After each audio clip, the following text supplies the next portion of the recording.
Hello बच्चों, कैसे हो। एक बार फिर से आप सभी का स्वागत है साइंस करियर क्लासेस में। और हम जो है 8th क्लास में साइंस में चैप्टर नंबर 1 कर रहे थे, क्रॉप प्रोडक्शन एंड मैनेजमेंट। ठीक है, तो इसको अपन आगे बढ़ाएंगे आज। ठीक है, तो एक बार वीडियो शुरू करने से पहले आप लोग चैनल को सब्सक्राइब करें, वीडियो को लाइक करें और जितने भी आपके जो फ्रेंड्स हैं प्लीज़ एक बार उनको शेयर कर दीजिए। ठीक है, तो चलिए शुरू करते हैं आगे। इसके आगे तो हमने जो है कुछ एग्रीकल्चर प्रैक्टिसेस ऑलरेडी डिस्कस कर ली हैं। उसमें फर्स्ट था प्रिपरेशन ऑफ सॉइल, फिर अपन ने सोइंग पढ़ा, फिर अपन ने पढ़ा कि उसमें मैन्योर एंड फर्टिलाइज़र ऐड करना, उसके बाद में इरिगेशन, उसके बाद में वीडिंग प्रोसेस हमने पढ़ा था, वीडिंग क्या होता है। और आज हम डिस्कस करेंगे बच्चे उसके आगे हार्वेस्टिंग। ठीक है, तो चलिए शुरू करते हैं। हार्वेस्टिंग क्या होता है? देखो, हार्वेस्टिंग एक प्रोसेस है जिसके थ्रू हम क्या करते हैं, जो मेच्योर क्रॉप होती है उसको कट करते हैं। सिंपल। ठीक है, the cutting of crop after it is mature is called harvesting.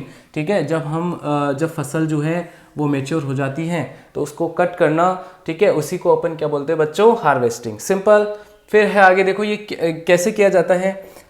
In our country harvesting is either done manually by sickle और by a machine called harvester. मतलब हम जो है मैनुअली, हमारे भारत में, हमारे इंडिया में जो है लोग कैसे मैनुअली मतलब हाथ से भी कटाई करते हैं। और किसके थ्रू करते हैं? सिकल जो आता है ना, एक औजार आता है ना, ठीक है, ऐसे आगे से घुमा हुआ होता है आयरन का, उससे जो है उसको कट करते हैं। और एक हार्वेस्टर मशीन भी आती है, उसके थ्रू भी जो है इसकी कटिंग करते हैं। तो क्रॉप की कटिंग, हार्वेस्टिंग किसके थ्रू की जाती है? सिकल, मैनुअली सिकल के थ्रू। और मशीन जो है वो कौन सी है? हार्वेस्टर।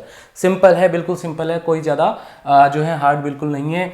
फिर आ जाता है बच्चे थ्रेसिंग। थ्रेसिंग क्या होता है? देखो, the process of separating seeds from the chaff is called threshing. ठीक है, मतलब चाफ जो होता है ना, एक भूसा जो होता है, हमने जो फसल को काट के एक जगह बांध के हम क्या कर देते हैं, उसको रख लेते हैं। फिर उसमें से, उस चाफ में से सीड्स को अलग करना क्या होता है बच्चा? Threshing. The process of separating seeds from chaff is called threshing. मतलब सीड्स को जो है उसमें से अलग करना होता है। जो हमने फसल जो काटी है, जैसे गेहूं की फसल होती है, वीट की, तो उसको हम जब वो मेच्योर हो जाती है तो उसको जो है थोड़ा सा जड़ों से ऊपर से थोड़ा सा उसको जो है ज़मीन के थोड़ा सा ऊपर से उसको काट लेते हैं और उनको एक जगह बांध कर हम जो है थोड़े दिन के लिए सूखने के लिए रख देते हैं। फिर उसको क्या करते हैं कि थ्रेसिंग मशीन जो होती है उसके थ्रू जो है उनसे जो है सीड्स को अलग किया जाता है। किससे? चाफ से। ठीक है, तो चाफ होता है भूसा जो बोलते हैं ना अपन। ठीक है, तो the process of separating seeds from chaff is called threshing. This is carried out with the help of a machine called combine machine। Most important, combine machine क्या होती है? कंबाइन देखो क्या होता है, which is in fact a harvester as well as a thresher. मतलब एक harvester की तरह भी काम करता है और थ्रेसर की तरह भी काम करता है। कौन? ये कंबाइन मशीन। ठीक है, इतना क्लियर होना चाहिए। फिर है विनोइंग। देखो विनोइंग क्या होता है? The process of separating husk from seeds by wind is called winnowing. ठीक है, विनोइंग प्रोसेस मोस्ट इंपॉर्टेंट है कि विनोइंग क्या होता है।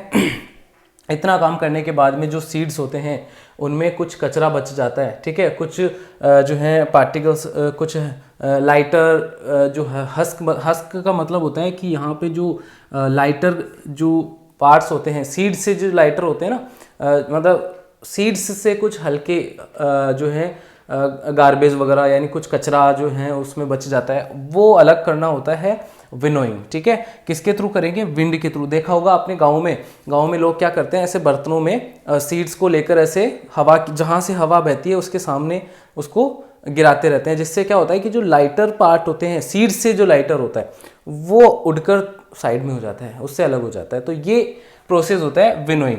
The process of separating husk का मतलब होता है जो सीड्स से जो लाइटर कुछ पार्टिकल्स हैं, कुछ ये था क्या बोल रहे हैं इसको, चाफ के कुछ पार्ट्स हैं।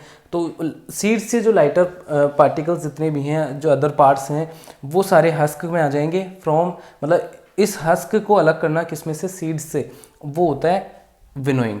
फिर आता है स्टोरेज। इतना काम करने के बाद में अब जो है हम क्या करते हैं, जो सीड्स होते हैं एक बार उनको और ड्राई कर लेते हैं ताकि उनका मॉइस्चर बिल्कुल जो है हट जाए। अगर उसमें मॉइस्चर रह गया तो क्या हो जाता है, अगर उनको हमने स्टोर करके रख दिया और उसमें मॉइस्चर है तो माइक्रो ऑर्गेनिज्म माइक्रो ऑर्गेनिज्म क्या हो जाएंगे उसमें, डेवलप हो जाएंगे, माइक्रो ऑर्गेनिज्म आ जाएंगे उसमें, रेड्स वगैरह, ठीक है, फंगई हो गया, प्रोटोजोआ वगैरह, कुछ ऐसे बैक्टीरिया वगैरह, ये सारे क्या होते हैं माइक्रो ऑर्गेनिज्म, ये सारे क्या आ जाएंगे, मतलब उनको ख़राब कर देंगे। तो सीड्स सारे ख़राब हो सकते हैं, किसकी वजह से, मॉइस्चर की वजह से। तो मॉइस्चर को कम्प्लीटली आपको हटाना पड़ेगा।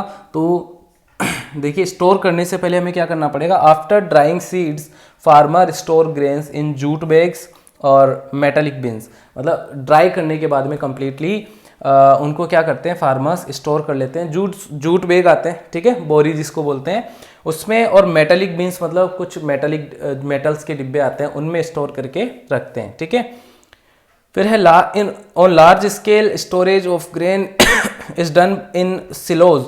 ये भी इंपॉर्टेंट है, सिलोज क्या होते हैं, तो सिलोज जो है बड़े बड़े स्टोरेज ग्रेन्स को स्टोर करने के लिए होते हैं, to protect from pest and microorganism. Pest वगैरह होते हैं, माइक्रो ऑर्गेनिज्म होते हैं, उनसे बचाने के लिए जो है इसको सिलोज और इनमें स्टोर किया जाता है, ठीक है। तो ये सारा प्रोसेस जो है, ये सारी एग्रीकल्चर प्रैक्टिस हमने जो है डिस्कस की। तो इसका एक बार आप स्क्रीनशॉट ले लें, ठीक है, फिर हम आगे डिस्कस करते हैं। थोड़ा सा एक टॉपिक बच गया है, एनिमल हस्बेंड्री, ठीक है, ओके। तो एक टॉपिक बच गया, एनिमल हस्बेंड्री। एनिमल हस्बेंड्री का मतलब होता है कि जो हमारे जो काम के जो एनिमल्स होते हैं उनको हम जो है पालते हैं, ठीक है, उनको हम पालते हैं, तो ये क्या हो जाता है, एनिमल हस्बेंड्री होता है। जैसे काऊ, ठीक है, इसके अलावा हम जो हैं भेड़ होती है, सिप वगैरह हो गई, गोट वगैरह हो गई, कैमल हो गए, इनको हम जो हैं, क्योंकि ये हमारे लिए काम आते हैं, तो इनको अपन पालते हैं, तो इसी को बोलते हैं एनिमल हस्बेंड्री, ठीक है।